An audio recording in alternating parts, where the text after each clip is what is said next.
बहुत समय पहले की बात है। एक गांव में एक किसान रहता था।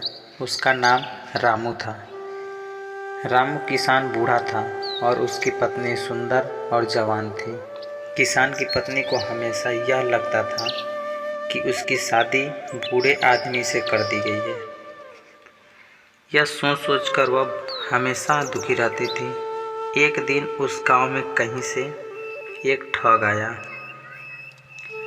और उसने किसान की पत्नी को देखा तो वह सब समझ गया कि यह स्त्री अपने पति से प्रसन्न नहीं रहती है। ठग किसान की पत्नी के पास आकर बोला, सुंदरी, तुम तो बहुत सुंदर हो। मुझे तुमसे प्यार हो गया है और मैं तुम्हारे साथ अपना जीवन बिताना चाहता हूँ।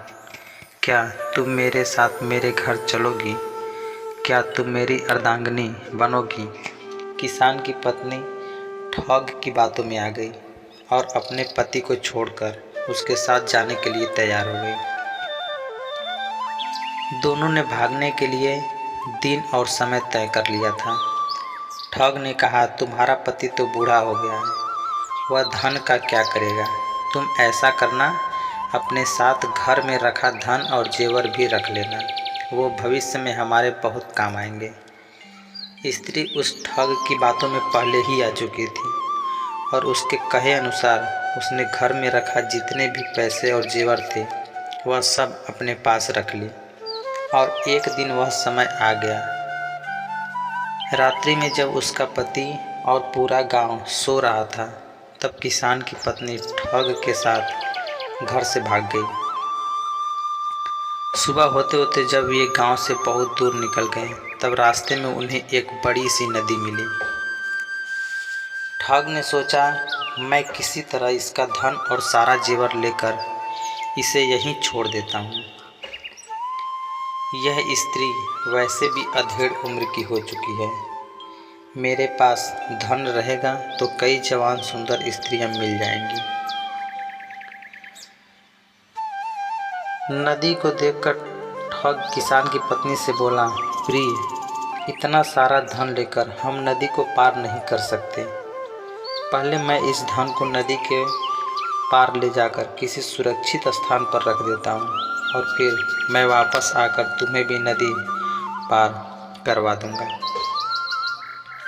किसान की पत्नी पहले भी ठग की बातों में आ गई थी। इस बार भी उसने बिना सोचे समझे ठग को धन की गठरी दे दी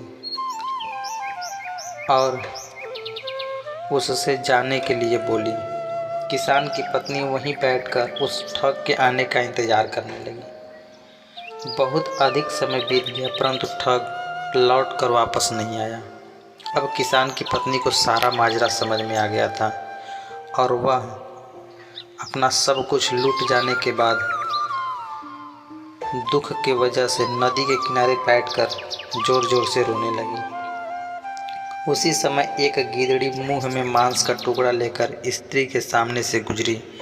गीदड़ी को नदी में एक बड़ी सी मछली दिखाई दी। गीदड़ी ने मछली को पकड़ने के लिए उस पर झपट्टा मारा।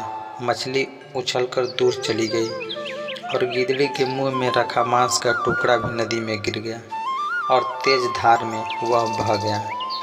यह देखकर किसान की पत्नी गीदड़ी से बोली,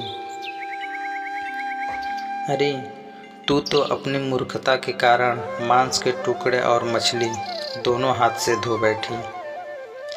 किसान की पत्नी की बात सुनकर गीदड़ी ने जवाब दिया, अरे मूर्ख, तू तो मुझसे भी ज़्यादा बेवकूफ़ है, जो अपने प्रेमी के लिए अपने पति को छोड़कर आ गई और वो जिसके साथ तू आई थी वह तेरी धन दौलत लेकर तुझे छोड़कर चला गया। तू तो घर की ना रही ना घाट की। दोस्तों, हमें इस कहानी से बहुत ही अच्छी शिक्षा मिलती है। कभी भी छोटी मोटी बातों को लेकर हमें अपनों को कभी धोखा नहीं देना चाहिए, अन्यथा कहीं के नहीं रहेंगे। आप लोगों को यह कहानी कैसी लगी कमेंट सेक्शन में कमेंट ज़रूर करिएगा। और अगर आप हमारे चैनल पर नए हैं तो प्लीज़ चैनल को सब्सक्राइब करके हमें दिल से सपोर्ट करिए,